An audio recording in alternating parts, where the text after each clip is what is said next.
নমস্কাৰ নমস্কাৰ ছাৰ কি নাম আপোনাৰ লক্ষ্মী ৰাভা আপুনি ক'ৰ পৰা আহিছে কামৰূপ ডিষ্ট্ৰিক্ট বক অসমৰ পৰা আহিছোঁ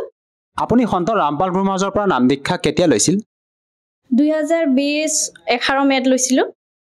আৰু বৰ্তমান যি সাধনা কৰি আছে সন্ত ৰামপাল গুৰু মহাৰাজৰ পৰা নাম দীক্ষা লৈ আপুনি অন্য কেনে ধৰণৰ লাভ পাইছে সেই সন্দৰ্ভত অলপ জনাওকচোন হয় গুৰুজী চৰণত আহাৰ পৰা আমি মোৰ দুজনী ছোৱালী আছিলে সিহঁতে গুঠুলি মানে জুলুনা খেলি আছিলে জুলুনা খেলি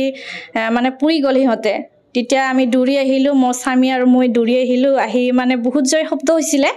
ভাবিছিলোঁ বহুত মানে কষ্ট পালে তেনেকৈ আহি দৌৰি চালোঁ কান্দিছে তেওঁ জৰে মানে চিউৰি চিউৰি কান্দিছে সৰু মাইনাই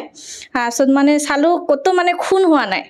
এনেকুৱা মানে লাভ পালোঁ আৰু পৰমাত্মাৰ দয়াত আৰু এষাৰ কথা জানিব খুজিম আমাৰ যিহেতু ভাৰতবৰ্ষতো লাখৰ তুলনাত আধ্যাত্মিক গুৰু আছে তেনে ক্ষেত্ৰত আপুনি অকল সন্ত ৰামপাল গুৰু মহাৰাজকে যে গুৰু হিচাপে ধাৰণ কৰিলে তেখেতটো হাৰিয়ানা প্ৰান্তৰ হয় দিল্লী প্ৰান্তৰ নিবাসী হয় ইয়াৰ কাৰণটো কি অলপ জনাবনে হয় ছাৰ যিসকলে ধৰ্মগুৰু আছে তেওঁলোকে শাস্ত্ৰ খুলি কেতিয়াও নেদেখায় আৰু আমাৰ গুৰুদেৱে যিটো শাস্ত্ৰত মানে খুলি খুলি দেখুৱাই দিছিল তেতিয়া আমি বুজি পালোঁ যে এওঁই সৎগুৰু হয় সেইকাৰণে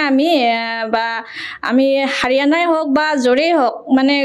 গুৰুদেৱৰ যিখিনি জ্ঞান শুনি মানে ভাল পালোঁ প্ৰমাণ দেখুৱাই দিলে তেতিয়া আমাৰ বুজি পালোঁ যে এইটোৱে সৎভক্তি হয় সেইকাৰণে আমি গুৰুদেৱৰ চৰণত আহিলোঁ